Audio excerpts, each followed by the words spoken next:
All right, guys. Thank you for joining us once again for another episode of the Laymans Project. Today's episode will be extra nice for a few reasons. One of them being that everybody is a bald head, and I was not going to say that. Aesthetically, we are all. and two, I am not going to have to edit out me burying the lead this time as always. So, without further ado, Franz, take it away. A man of martial arts is one that thinks at all times, possesses speed, power, flexibility, discipline, is one who can control and be controlled. Martial artist. So, that is a mantra that I have repeated more than a few times. Yes. As part of the Southern Warriors of Mixed Martial Arts, a dojo run by our guest. One of the many things that this goodly gentleman does, so let me get into his bio. Kerry Grant, our guest today, is a multifaceted professional whose dynamic career spans aviation, entrepreneurship, and martial arts. As an accomplished pilot, Kerry has clocked hundreds of flight hours, showcasing precision and dedication in the skies.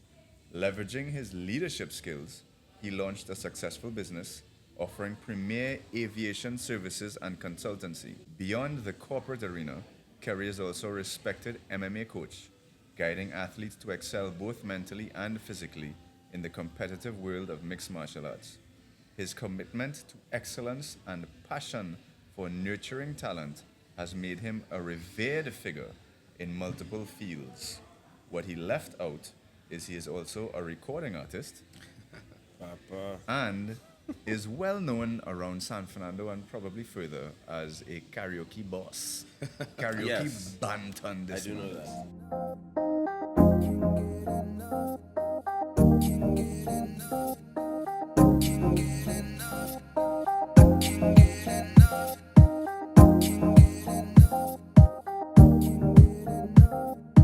Okay, guys, let me tell you all something about Fluke Designs. Today's sponsor will allow you to furnish your home with cabinetry and countertops. Their professional designs provide various options, allowing you to seamlessly integrate appliances into your living space. You can also have hurricane impact windows and doors designed and built with laminated glass. You guys can check them out on Facebook, Instagram, and TikTok. They provide free video chat consultations with their designer, or a site visit can be arranged. In case you'd like to book an appointment, please call or WhatsApp 388-5279. That's 388-5279. And don't forget to use promo code Laymans to save 5% on your order. Fluke Designs. You dream, we design and build. So, Captain Sensei, Kerry Grant, welcome to the Laymans Project. Thank you guys for having me. Good night to all. So let's start with the martial arts, because you've been a martial artist. Yeah. Well before I even knew you. Yes. And we've known each other Yes. 20 some odd years. Yes. You were a competitive martial artist as well. Yes. So before we get to the Southern Warriors of Mixed Martial Arts, the number one MMA dojo in the region, I feel Yes. like I could fairly say. Yeah, man. Where did Kerry Grant start his martial arts journey? I started my journey at the tender age of 7, and it started off with me seeing my very first karate movie. I know we're going to say A kung kick fu up. movie, a Kick up on a Saturday. A kick-up started everyone. A kick up, boy. Yeah, boy. It was the game of death, Bruce Lee. Bruce Lee. Bruce Yes. Lee. Had to be. Cheers. Let's Let's raise our raise our glasses glass to Bruce. To the late great. To the late great Bruce. Yeah, man. So I had to thank Bruce Lee. I saw that movie, Game of Death, and I looked at this guy, and I'm seeing this. He's going through the stages, and then at the end, at some point, he's fighting Kareem Abdul-Jabbar. Abdul-Jabbar, yeah. And I'm looking at this tiny little dude with this giant. You know what I mean? And I was like, what? And that fascinated me from an early age, and I was keep tugging on my father, Dad, I wanna learn karate, I wanna learn this, I wanna learn that, and tried out karate for a few years. It wasn't for me. honestly, I realized very early that I had a very, very competitive nature. Now, from small, I used to like track and field. I always like running because back in the day, my dad liked Carl Lewis. So he would watch the Olympics all the time and watch sport, track and field. And we would watch Carl Lewis run. So early on too, at a young age, Carl Lewis was also one of my idols, you know. So it was Carl Lewis, and then you have Bruce Lee. So running from early, you know, got me into that competitive nature. It germinated, it helped germinate that seed of competitiveness. And karate just wasn't doing it for me because of the kata forms. Now, I'm not saying anything is wrong with karate, it's for whoever. But for me, I realized I needed more, and kind of shied away from that karate aspect of it. And then later on in my life, at the age of 13, I was walking home. Actually, I went for a run, and I was running home. I was jogging home, but every day, jogging home the same route. Majority of the days, I would see the same individual, a young lad like myself. He would be walking up the bypass. This is the San Fernando bypass, guys. Back then, you would have had the drive-in cinema. What was the name of it, boy? Twilight. Twilight. So for those of you to get the understanding of where I'm talking about, is Twilight. That's where it's obliquely opposite where South Park is now. South Park is, yeah. Right. So, it was a drive-in cinema, and this young fella used to be walking, coming up the road with his little Georgie bundle. What he had was his gi jacket tied up with his belt, and he would sling it over his shoulder. And he's walking, going up the road in his martial arts pants, but you know, a t-shirt. But the jacket of the gi of the uniform would be tied up in his belt and slung over his shoulder.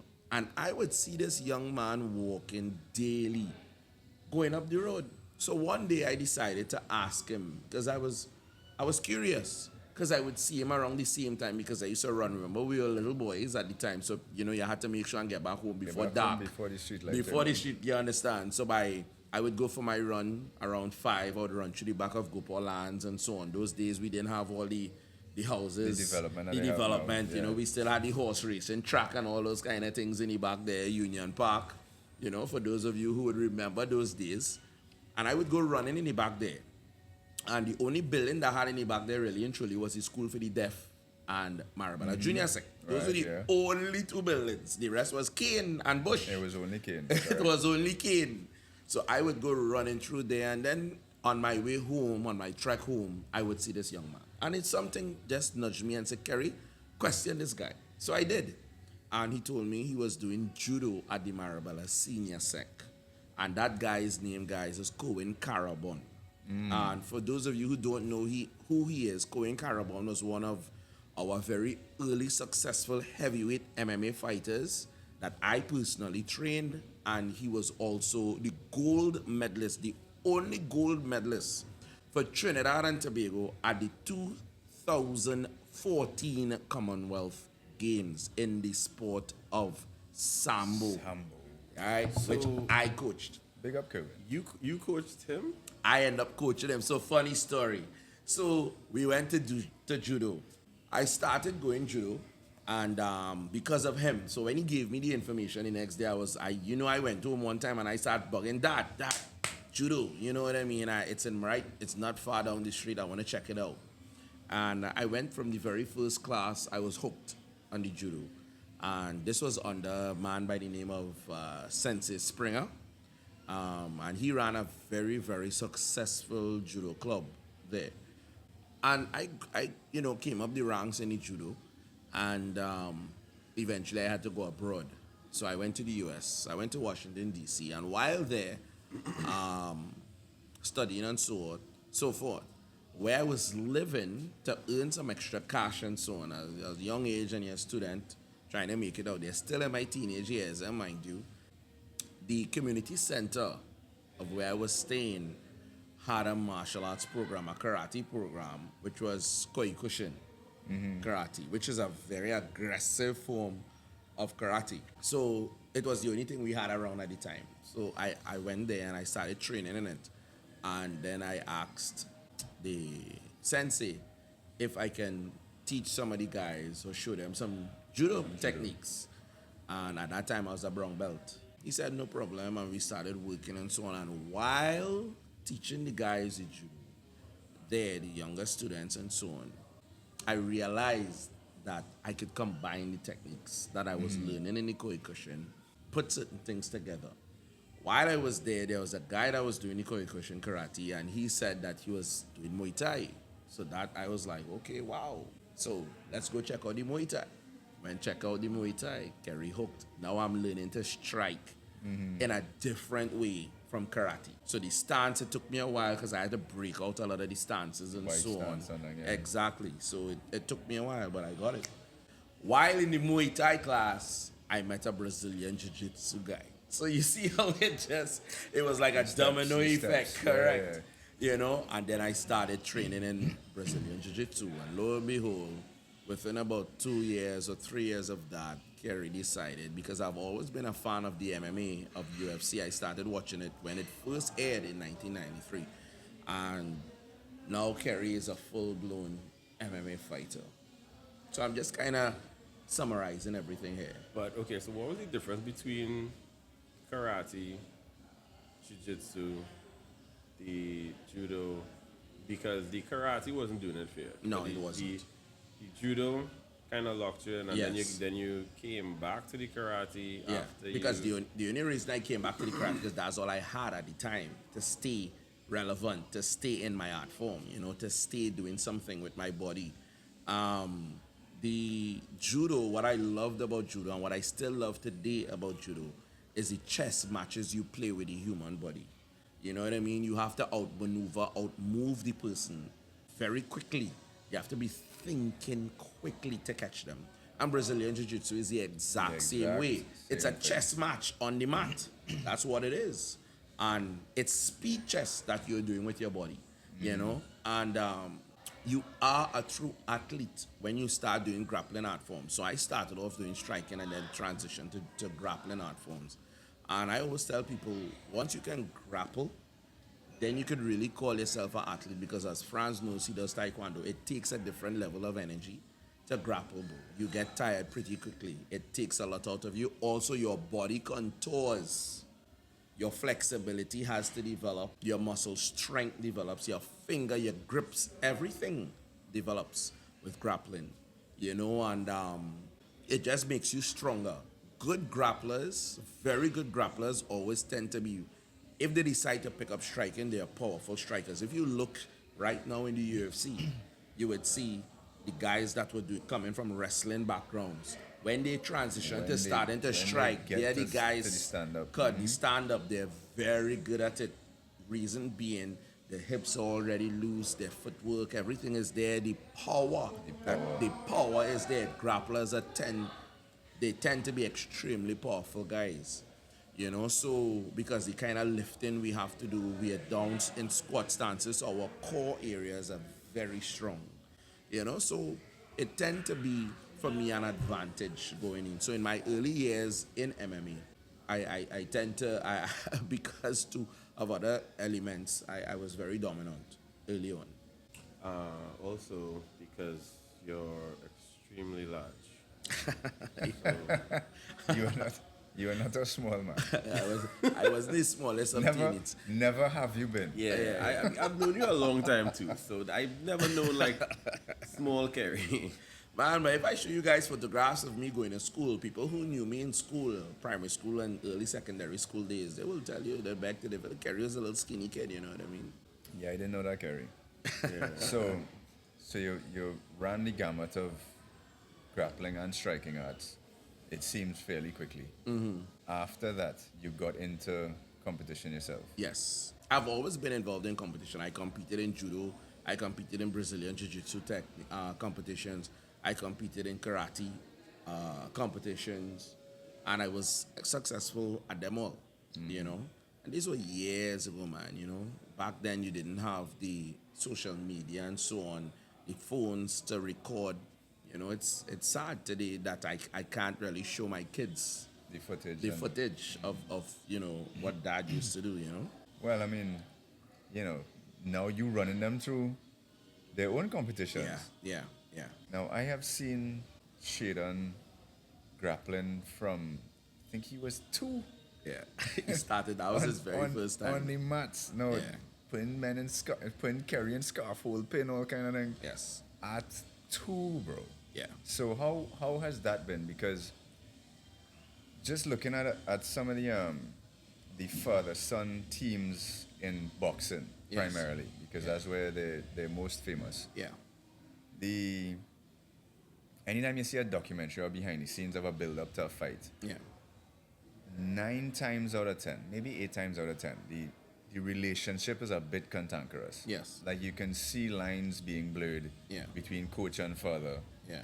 And I think the most successful one I've seen is Wonderboy UFC. Yeah. He and his father, I mean, there's obviously that massive respect there, but I mean, personality wise, they're just really just nice guys. What is it like coaching your son through competition? Well, as you said, you brought that up. I would also say we gotta also look at Khabib and his dad. That's another You solid know, one. That is another solid Khabib, one. and Yeah. you also have to look at the boxer. We're going into the boxer now. You have to look at Mayweather and his father. Yeah. You know, Well, and his uncle as well. and his uncle as Yeah, well. but that was It was a little bit rocky, difficult, but yeah. it was a little bit rocky. But Mayweather really, his father was really the driving force between his success. You know, with helping develop him. You know, and what people don't tend to realize is when a father is coaching now, it's a thin line you have to cross. You're treading, not It's- cross, yeah, but it's it's a difficult. thin line you're treading. You have to disconnect as coach. You cannot be that father to your child, whether it's a son or a daughter. I had to explain that to my son as he grew. I said, listen, when you're in training, do not call me dad. You are another student to me. You know, and I made that very clear with all my children. And in training, they never, ever call me father. They never acknowledge me as father or dad. They always call me sensei. yeah. In that moment, in that space and time, I am your coach. And I had to explain that really significantly to them and let them know, listen, the reason, because people ask me, why do I speak to them? I said, because they are my student. Why I speak to them a certain way in class? Because I have the ability and I needed to do that in order to get the best out of them. And also fair play as well around the dojo. Everything that goes, what goes for one has to go for Has all. to go for all. You know, so fair play. They're just another student to me. So however I treat, and all the parents that bring their children to the dojo can attest to that. They will tell you that I have never, ever treated my children differently to the others where training is concerned. But sometimes it tends to be difficult. But again, when you're doing it a while, any good coach, you will start to read the behavioral patterns and you will know when you can push, when you can't. And what gives that father athlete relationship an edge is the fact that when they come home Yeah. with you, they get a little bit more out of you than the rest would get because now you are in there. They are in your immediate care, aftercare. So Shadon has the intimate knowledge, and all my sons, when we are looking at UFC fights at home and so on, and now he's old enough to come out with me, I now can break down certain things to him and say, you see why he threw that punch? Improve Or the fight IQ. Correct. So, and help build that fight IQ. It's why he did so well. And even when he's home and he's practicing and he's training with the coach at home, so he's getting in a little extra more than everybody else. So there is an advantage there. But outside of the home, once we're in the dojo, he's just another student. I feel like that father-son relationship might be a disadvantage outside because just like with my son, teaching him a little football, any sport, I think, the father-son relationship, it encourages like a kind of a vulnerability. Like growing up with your dad, you just get accustomed to that, support system.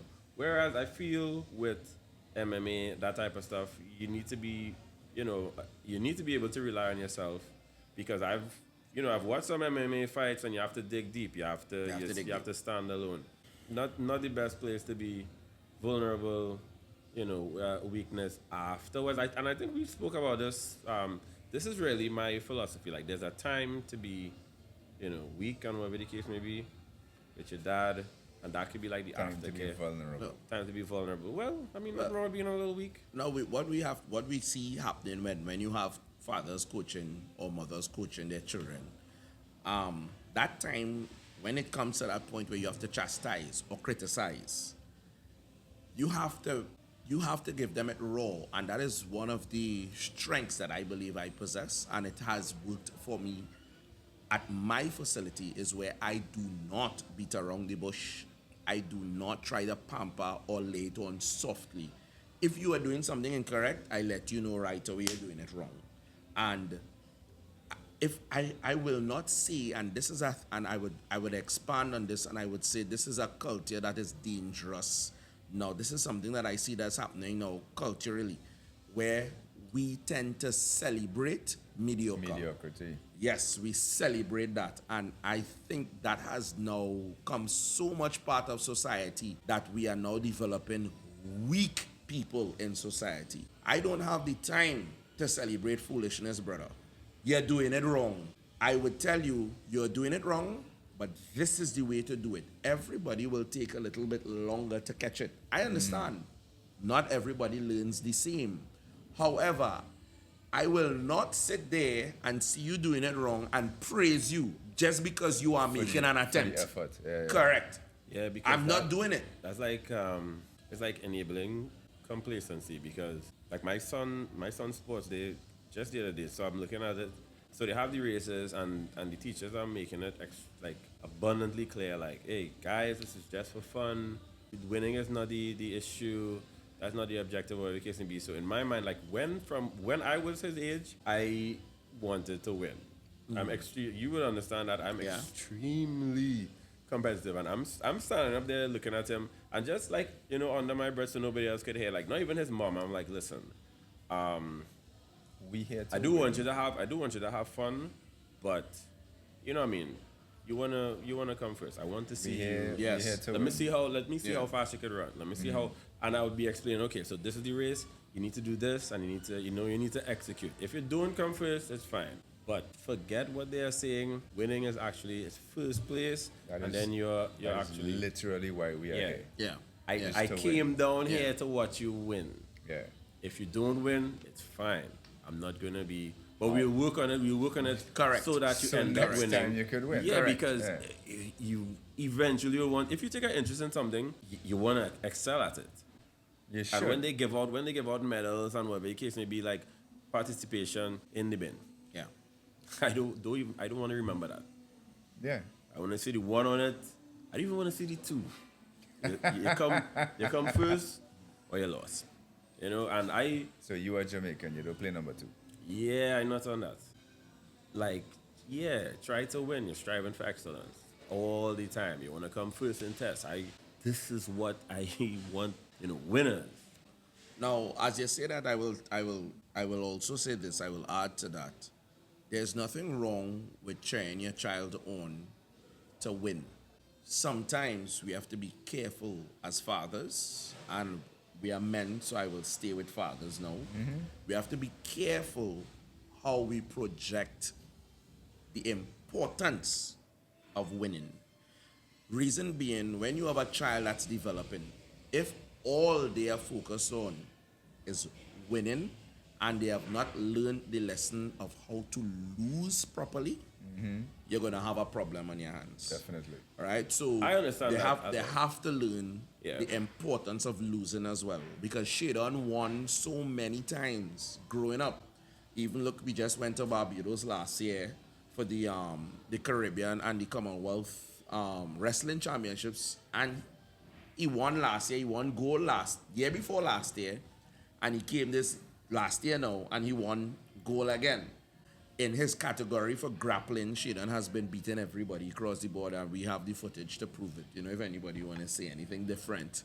He has been, if Shaden has grappled 30 times in his life, Shaden probably lost 3 times or 4 times. It didn't even make 5 times yet. We rarely ever see him losing a match. Now that he's getting older, he's grappling older guys, bigger boys. And he lost a match. And this would have been sometime last year, I believe, in a grappling tournament. He lost a boy from another club, and the boy was bigger than him, of course, and older. But Shaden was 11 years old at the time, and I told him to beat up. You know what I mean? You're getting older, so you're going to be fighting older guys now. But he took that loss hard. He's not used to losing. And I knew right then and there, this was an opportunity I could have missed or passed. You understand? I chose not to foul on this opportunity here to help guide him through the hurt. Not just the hurt, you would suffer a little bit of embarrassment as well, right? You would suffer, even as young boys, if you are competing, there's a little bit of ego there too, because at the end of the day, you're still male. And I was happy in that point in time, I was there to guide him through the channels, of how to accept a loss. And because he didn't take it well, Shaden walked off, and the entire team was here, and that fella disappeared, and I still had to coach the team. And I had to reach out to another coach, and I said, go find him. Brother, you don't have to tell me that, because remember I said for the entirety of primary school, I didn't know, I never get no second and thing, You said beat up everybody. Every single, I was a good runner. Sprinting. Yeah, I remember you as a track guy. Long distance. Yeah. When I went to secondary school, that's the first time I'd ever lost a race. Yeah. Any kind of race. Because you're running with the bigger boys now. You understand? Yeah. Brother, that man leave me out. And we spoke about this. White Dominic, Neptune, he actually, he smoke, smoke, yeah. And I done away with that. Yeah. Because I didn't grow up with my father till I got that hurt, like real And you stopped bad. running. I stopped. Exactly, I because you was didn't. 100% not interested. Yeah. So I will never make that mistake with my son. Yeah, you don't have to you don't have to can't. tell me that. I live it. I went through it. Yeah. And as good as it feels to just excel, and Yeah. I want my son to feel that, but Yeah. when he loses, come to me. And, and to even add to it, that fella that beat Shaden last year came back and he beat him. Yeah, and it was such a sweet moment for him. And I felt so good because it was a guy that, Shaden thought he couldn't beat. Because you look at the guy competing, and the guy was beating up everybody. He was winning out. And lo and behold, last year in Dragons Cup, Shaden met him in the finals. Again. So now you have a rematch. And Shaden beat him. Shaden brought home gold. Yeah, because he's physically stronger, mentally stronger, what I mean? Correct. And thank God he has the father that he has that was able to guide him through that loss and show him how you can become stronger for it. Use the loss as an opportunity to learn your opponent, learn his strengths, and seek out his vulnerabilities. But also learn your weaknesses. Correct. And improve upon them. Yeah. Because you don't actually learn anything about yourself from winning. No. You only learn anything about yourself from losing. And it's a fact. That was an That's a fact. extremely educational loss for me, because I was like, okay, I actually am not a sprinter. I'm telling you, guys, of course, the way that man... I might be a shot putter. Yeah, I might. I get into gym and thing. I telling you from that. I'm done with this cardio thing. Yes, weights from now on. That was it. That was literally it for me. So, universe, you all realize why we boy big and buff now, right? He said, to hell with running. Dwight cut his ass in a sprint, and that is why he is rigged up now. Yeah, the only person he competes against now is himself. Yeah, just my reflection, and that is it. But, again, so... Like, I heard you talking, and I was like, that is exactly... Yeah. That is my philosophy. Like, winning is extremely important, but I would never beat anybody up, because I don't want my son to go through what that was crushing everything. The ego, I could relate. All that, I could relate. The hurt, you know what I mean? So I wouldn't put my son through that. Yeah. It is inevitable that you lose. I don't know anybody that just pops out and has never lost streak. You know, what I mean, you get to a point probably where I guess Floyd Mayweather, perfect example. You get to a point where, you have an extremely long undefeated streak, and sometimes you get out while you're on top. But a loss, I feel, is inevitable. You know what I mean? So you have to be able to deal with that. Yeah, of course, of course, of course. So I will eventually like to segue out of the martial arts. Yes. But we talking winning. Yeah. And as I mentioned, Southern Warriors of Mixed Martial Arts is the number one Yeah, mixed martial arts dojo in the region. correct. And I saw that dojo go from kicking standing bags Yeah. in your front yard in Marabella Yeah, to a fantastic facility still in Marabella. yeah. Take us through briefly that journey. Wow, boy, you're taking me back there. I started Southern Warriors in 2004. And back then, there was a gym in Marabella in the plaza, Point Up Your Plaza. Remember that gym? Yes, yes, yes. Right? It's where Anand Grocery is now. Is There's a now, gym. yeah. There was a gym there. And there was a couple guys. I was training myself, and there was a guy that saw me fight. And he had seen one of my fights, and he was like, "Yo, you that guy that fought so and so and so on. Could you train me?" And I was like, "Nah." And this guy just keep lifting weights, and he troubled me for I think probably about a year, man. And he found his way. I don't know how this guy found my apartment, and he found where I was living. And this man literally told me, "Yo, I ain't going away until you teach me." No, bro. I tell you, they're seriously, serious You gotta hear thing. where the story actually goes. No, I'm very serious. This is Sounds a bit criminal. True story. And eventually I would have obliged, and I opened up my apartment. I had no mats, no equipment, and we just used to push my furniture aside, and I would train him. We would train. And then there was one day I was at that same gym and training again, and there was another young individual that stepped to me again and said, "Hey, I think I'm watching you shadow box." I was training for a fight. I was actually prepping for a fight. And the guy was watching me train. And he said, "Man, how are you that big and that fast?" Because he was a big dude too. But he couldn't understand how I was throwing my punches and my kicks. He was amazed with my flexibility as well, because I would throw the head kicks up at the pad, and he bugged me as well. So eventually, they had an aerobics room in the gym there. Where they had the spin bikes and so on. And I spoke to the manager, and bro, one class just led to another, and before you know it, I had like 20, 30, 40 people inside of there learning from me. I was not prepared to be an instructor or sensei because I was at the tender age of 24. I was still a young guy. So I was like, no, this is not for me. But I had a knack for teaching. I would break things down to the simplest point. Like I tell people, I could teach anybody anything as long as I know it and understand it. So once I understand it myself, I could teach anything. It doesn't matter I wouldn't what it mind is. becoming a pilot. Yeah, well, of course, man. Yeah. Yeah, man. Yeah, I can plane. You could teach you on his Now plane. that you mention it, But we'll talk about that after. Right. We'll get there. So yeah, man. So from there, that's where it started. I will summarize, and it started there. We were there. Then we went to my parents' home because they had the big open yard, and we started training there in the yard. And then we transitioned to Prince Albert Street, I think, in San Fernando. We were there for a few years.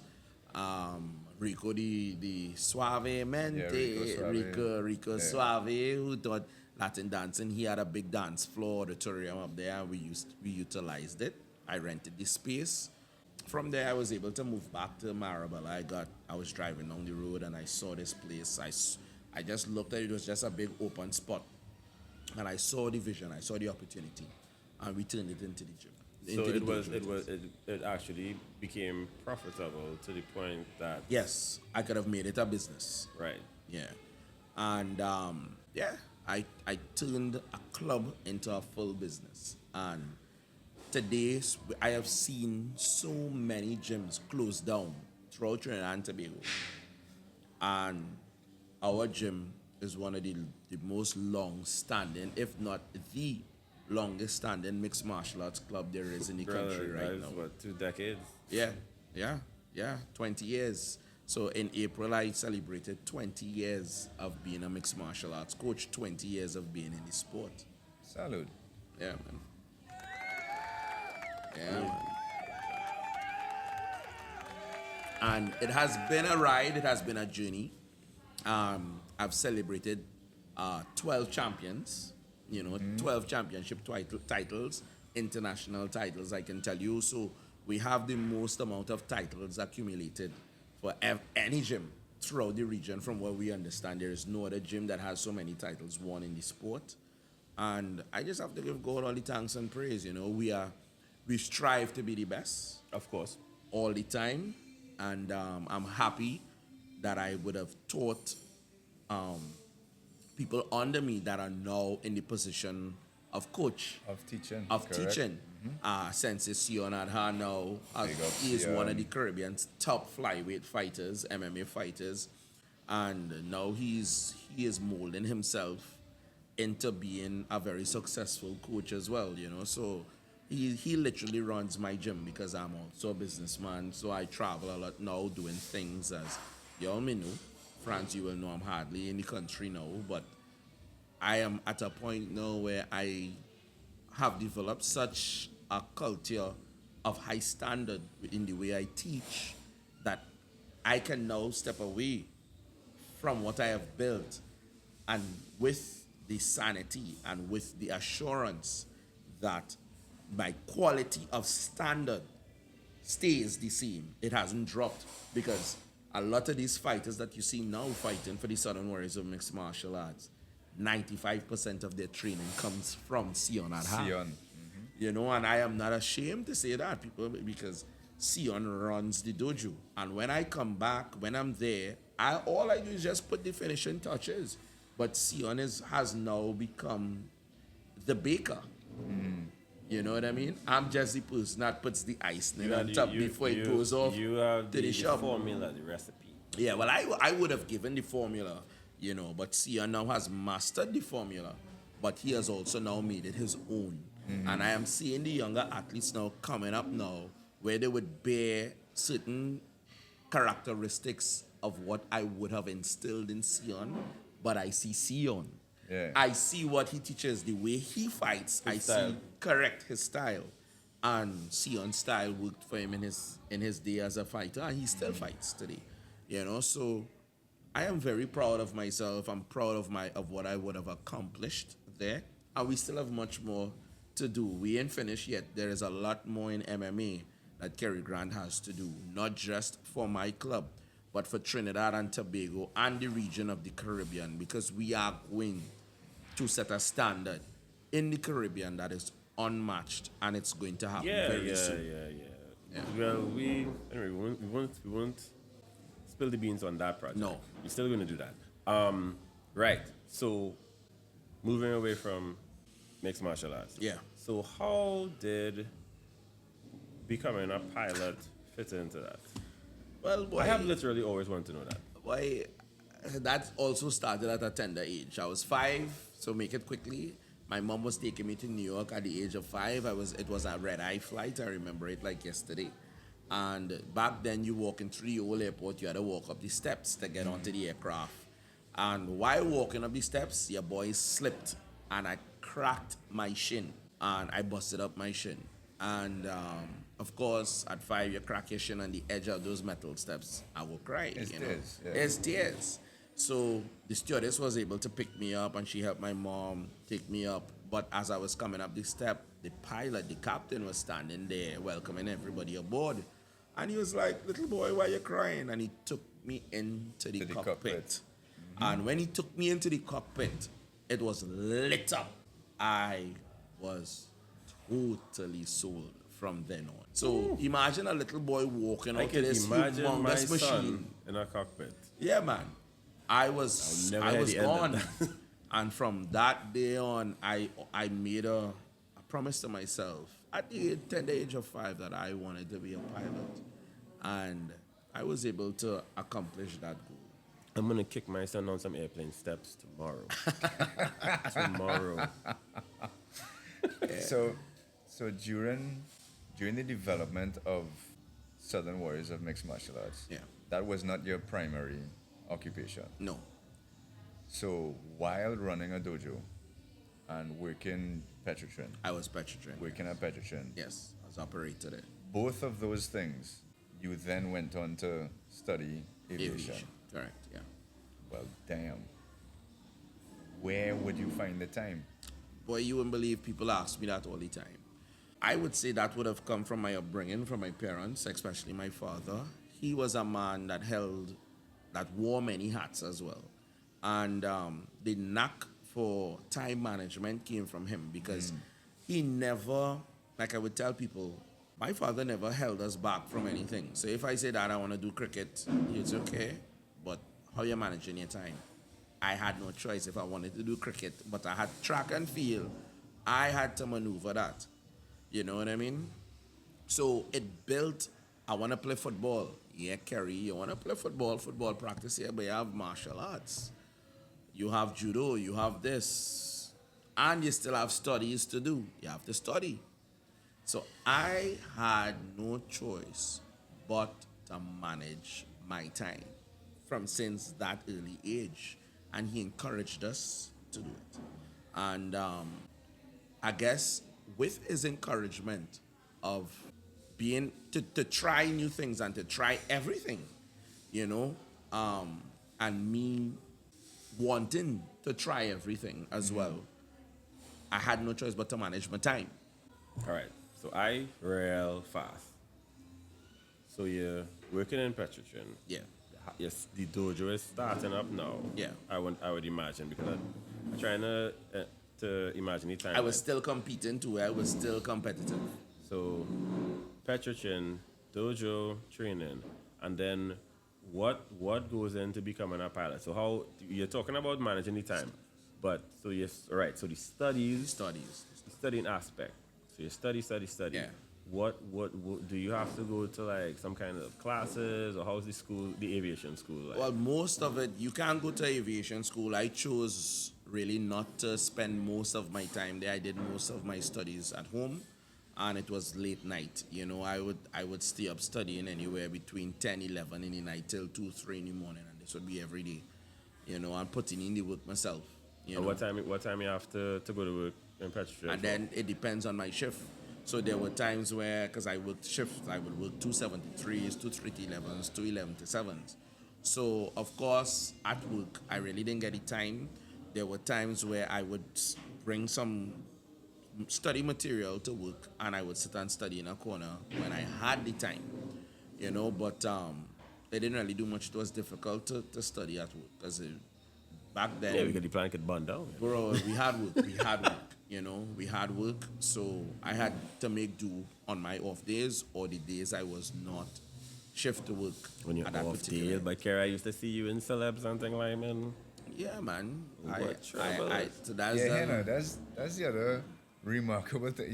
Glad you bring that up. Because That's the other remarkable that's thing what I about want to this. know, because I used to see Kerry Lyman and thing and whatever, so it's like a normal scene. Me and and then Kerry boom, and them was down in Edge, normal and formal, and I had no idea this man just doing everything under the everything. sun and have time to lime.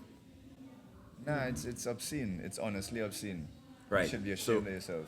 So you finish all your studies. Right. Where you going to pass your aviation exam? I went to Miami. Miami. I Right. went to Miami. You know, I was studying here, and there are certain elements here that I just wasn't comfortable with, and I decided to take my studies abroad. So I went to Fort Lauderdale actually, and I was in Fort Lauderdale, and I completed most of my studies and training there. But could you complete everything in Trinidad if you so? You can. Yes, there are facilities in Trinidad where you can go from zero to becoming a commercial pilot here.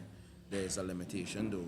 With that license, you can only really fly a Trinidad registered aircraft, you know, and if you have to try and fly outside and go elsewhere, our license is not recognized anywhere else Nice. other than here. Okay.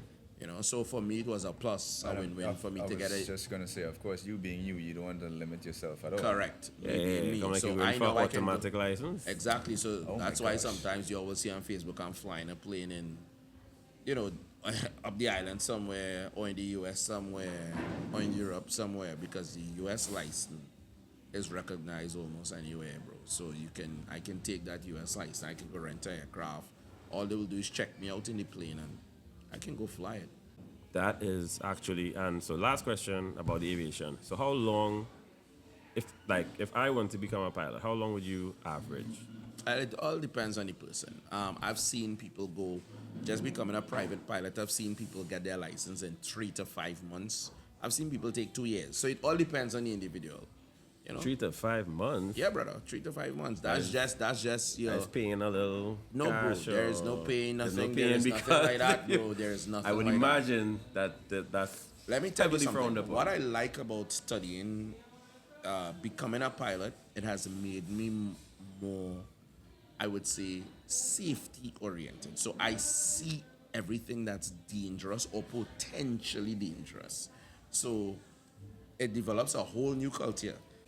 I would always look for the dangers, and it has also helped enhance the way I teach and see MMA, the way I coach as well. Because now I am always constantly looking for the possible danger or what can occur. So, you plan for the event that you don't want happening. So So you never had like a mishap flying. You never had a- I've had two emergencies while flying. Yes, I've had it. and well, here today. obviously, I'm here today. Yeah. obviously, successfully navigated that situation. Yes, I was able to handle it successfully. All right, that's cool. So 2. All right. Yes, That's 2. actually pretty cool. That is literally all I want to know about the aviation. What's up with the karaoke, man? Like, You ever hear this man Hootie and Bluefish? yes, you I have, know the right? man. Listen, Nah. people who like I have just met. Somehow, if Kerry comes up in the conversation, be like, "Oh yeah, the karaoke." Like he's the karaoke guy. So to me, He's the karaoke he's guy. like the humongous, big, strong guy. He's like the This is how I learned that from other people. Other karaoke. Honestly, I didn't even know that. And I learned that there was like I don't know, it was like a weird time in my life when I was around a lot of karaoke people. We could always talk about that some other time. I'm curious. Yeah. And we will talk about Dive today. It's into all that. about you, man. It's all about me today. So, and they were like, oh yeah, and thing, and the way they were talking, I'm like, because some of them real good. Yeah. So I'm like, okay, did not know that Kerry was the grandmaster karaoke man. No, Hannah, So- so same like you, I heard tell of the fact that I Kerry never will know go on that. karaoke. Now I know Kerry from Lyman. I know Kerry from martial arts. I know Jim. stories of Kerry having to handle himself against men outside clubs, all kind of thing. No, We're not going I know that we're Kerry not going as to well. Go into that, but I know Kerry as a serious and dangerous individual. Talking And about I karaoke hear- man. Kerry does killer karaoke. I was like, what? Dread, it was the bar under Tradewinds. I forget which name it would have been now. And I walked in and Kerry was destroying, on deck. on deck, destroying a Hootie and the Blowfish. And the cognitive dissonance that I experienced watching my partner sound exactly like Darius Rucker. And like, Who is this I man? couldn't reconcile the two things, boy. Like how I know him and how I seen him there. Yeah, so karaoke and recording artists. I mean, Right. So where did you go because to the man have karaoke album school? and thing out and thing, so. What? Like, Nah. again. Yes. No, the man has an album out, bro. France. We are educating for us lying, tonight. You serious? Kerry, I tell do the have a man, few tracks, yes. tell the man things now. Man, let me tell you again. So it's against them from my childhood. I came from a musical Can I just ask family. one thing? Go ahead. Do you dance too? Singing, dancing, karate. So I I like know how paint. to. You know, just one All of those right, people that go just ahead, go ahead. aggravatedly good I at mean, let me everything. hear what the karaoke Well, school. I is am left-handed. I am a lefty. So they say lefties are gifted Artistic, people. yeah. We use our Creatives, creative yeah. side of our mind. So I am. So most things that I tend to put my hand on, or anything that I really desire to learn, I normally excel at it. And it's just because I think outside the box. And I'm also Aries, and they say about Aries people. No, I don't. No, We I- go. Oh, you don't. You don't. I hate when people do that. Outside of being aggressive people, we also pursue success Persistent. aggressively. Okay. So we go after what we want. So and we don't take no easily. So So how do I be a karaoke grandmaster if I wanted to? practice. What did you? Yeah. All right, so Practice. you just did that by yourself. So So what? I grew up in a musical home, and to be honest Okay. with you, so my grandmother, my late grandmother, she was a vocal specialist and also a pianist, and she taught piano and she taught people to sing. A lot of her students would have gone up on 12 and under. Right, And 12 and under and scouting for talent back in the day.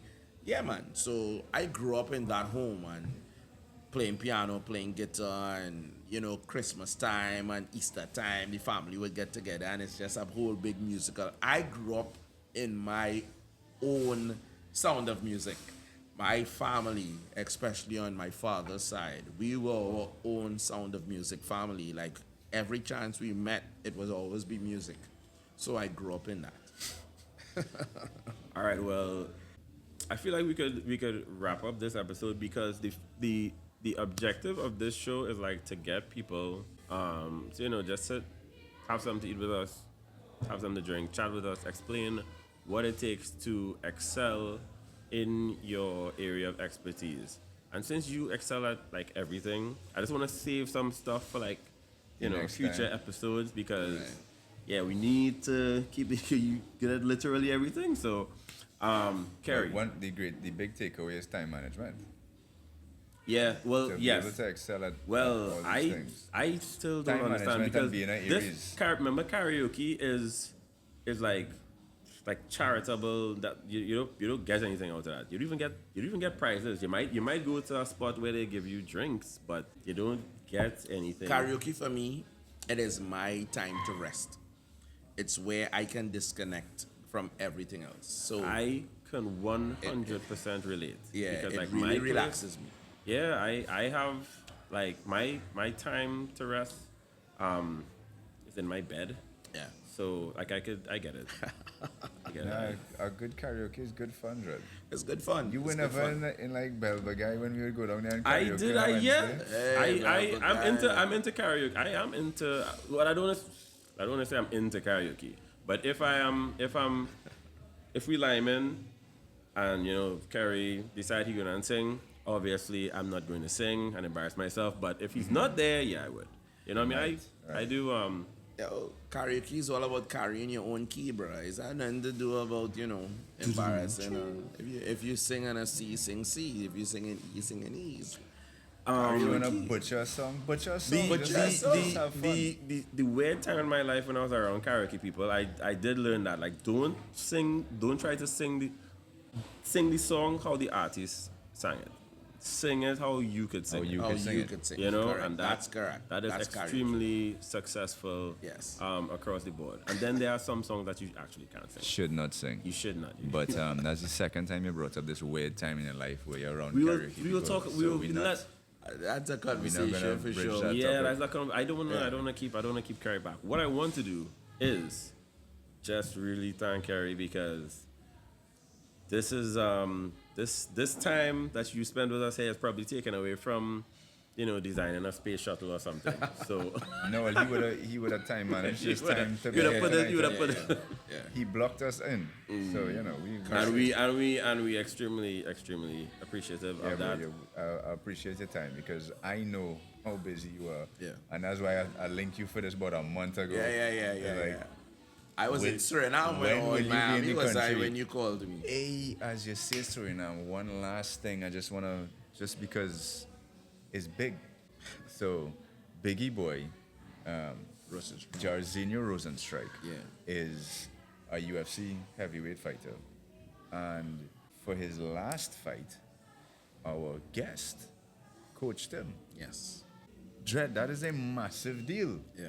So tell us, please, just a little bit about that experience. How you linked with Biggie Boy, and how many MMA coaches from Trinidad have coached active UFC. I mean, I don't know where he's ranked, but I imagine like top 10, top 15. He's top 11 right now. He's Top ranked 11. He was in the top 10. He dropped down today. Franz is obsessed with MMA. By the Well, way. I'm a fan. we have to do a show where we like a watch party where we watch a fight and like Say do no more, commentary. because the end of this month is McGregor's comeback. that's a big Because- fight. So me, That's a big you, and fight. Kerry gonna sit down. Listen, Kerry, the last time I watched a fight with Franz, I learned so much What just listening. day is that? June 29th. Oh You hear? gosh, that June 29th, I think we have an event on that day, man. I need to check it out. But it'll be that night. Yeah, well, it'll be So main after we card can will start we like have 10 to be able to o'clock. fall in later on, but that date sounds. Oh, it's Cuff. June 29th is Cuff, Oh man. my gosh. June 29th is Why? Cuff, and I have Royal Henry, who is one of my top fighters as well. He's debuting as a pro Yeah. on that night. So I was like, why is that date sounding? big up yeah, Royal. so Cuff, Oh, big up Royal. Royal is going to be debuting as a pro. mean- He's a top amateur. But Biggie boy, Yes, how you link up and what the coaching experience was like? Because he won that fight he won that fight. in dominant All fashion. right, well, I met Biggie Boy quite a number of years ago, right here in Trinidad. He came to an event, an MMA event here, and we just kind of hit it off and we stayed in touch. Also, I am very good friends with his now strike coach. And we have been going to Suriname. I've been going to Suriname for almost 10 years now doing Muay Thai there. Right. Right? The Surinamese, the Dutch style of Muay Thai is one of the strongest styles we have on the planet right now. People think it's just from Thailand. Nah, the Dutch style, they have been beating up these guys from Taiwan a while now, you know. It's a pretty aggressive style, and I've been learning that style. Anyway, Biggie Boy, I was in Miami, and he reached out to me, and, you know, he was preparing for this fight against one of the top wrestlers, grapplers in the heavyweight division, and they call him the Russian Bear. And this guy trained with Khabib and all these guys, and he was undefeated. He has never lost a fight. And, you know, Biggie was just coming off a 3-fight loss. He lost 3 straight fights, you know, and And one of them was in Ghana. yeah, he lost to Francis Ngannou, you know, very early as the fight started, you know, and it started, you know, that's a within the big first name. 15, 20 That's seconds. what I'm saying. Like, he was a top 10 heavyweight. Yes, he was the guy that knocked out over him and busted over him, split the lip. open over. I was there in New York when he did it. That was in 2019. I was there. He was up there. He hit a skid and he Yes. fell out to the top 10. He But fell no, out of the he's top 10 because he lost 3 straight fights. One of the top strikers in the heavyweight Yeah, division. very, very good. And Fighting a wrestler. And he ended up fighting guys that can take him to the ground, and he lost those fights. And he knew he needed to work on his ground game. And he reached out to me, and, you know, I spoke with his team, and we went out there, and we put the fight game together. And I just had him Kerry, drilling, that man. is- And that is the rest crazy. was history. Everything that I would have worked on with this guy in the cage, he went out there and he nailed it. And we knew the first round that this guy would have, because he would be fresh, he would have the capability of taking Biggie down. I trained him. Remember, he's now coming into my style. I had literally like a month with him, 6 weeks with him, somewhere around there. I can't teach you to fight on the ground, but I can teach you to survive certain things on the ground in 6 weeks. So that was my game plan. Teach him to survive. I knew if he could survive the first round, he would beat him. And I told him, so I say, you just have to get past the first round. Because it's heavyweight division, and heavyweights do what quickly? Yeah, so They gas out, they get tired, and wrestlers spend the most what? Rest, yeah. Energy. Yeah, They exactly. spend the most energy because you have to try and physically pick up somebody, pull them down, stay on top. It's taxing to grapple.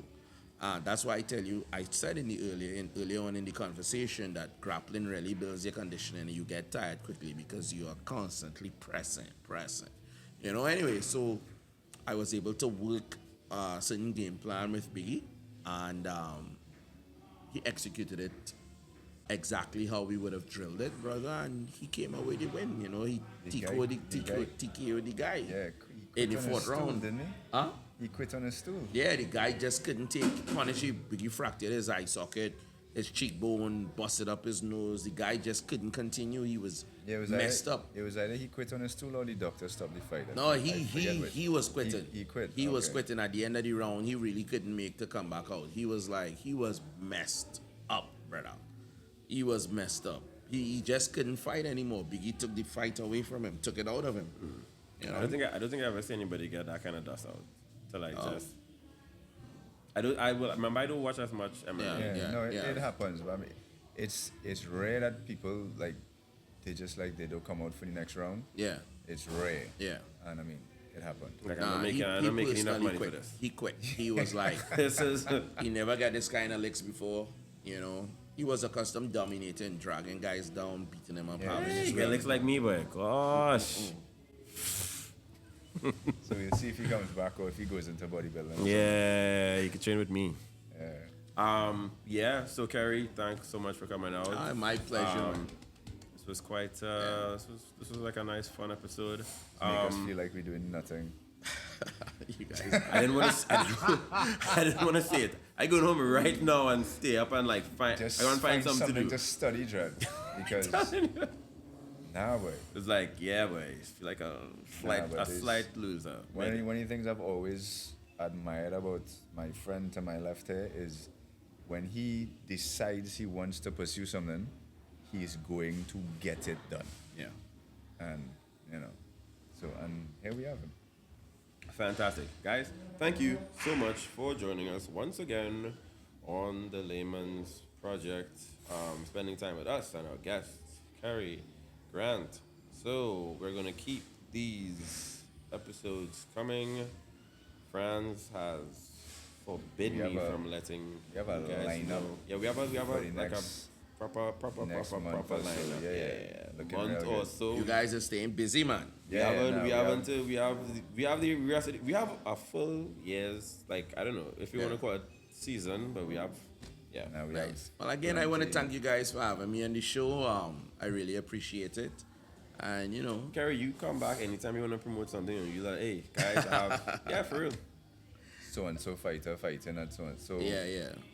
in the event that comes out before Cuff, June 29th, Cuff is June 29, correct. Ruel is making his Professional debut, Big up Trinidad and Ruel. Tobago. You guys need to come on out to Cuff at the Lion Civic Center, 29th of June. Come on out and witness your local MMA fighters fight against the foreigners. Royal Henry is going to be fighting against a Jamaican. The main event is debuting his pro fight.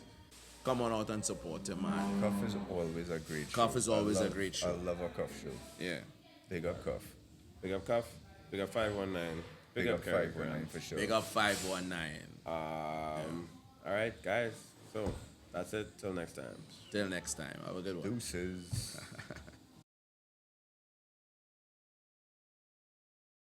Well, bring us in now. I almost wore dressed like Faith for this, by the way. That would have been perfect. Will we have interesting guests Plural for you guys? this time. Plural. Plural. Yeah. There's Guests this two time. of them. And you say, oh my God, Robert De Niro is such a great actor. But he acts as Lucifer already, you know.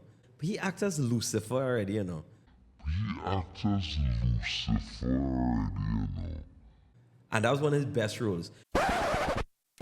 But It was Pacino who played. Pacino, sorry. It's Pacino. I mix up my Italian stereotypes. because Okay. I am like, when Like, was he? when did De Niro play? But have a seat, sir. Have a seat. Calm down.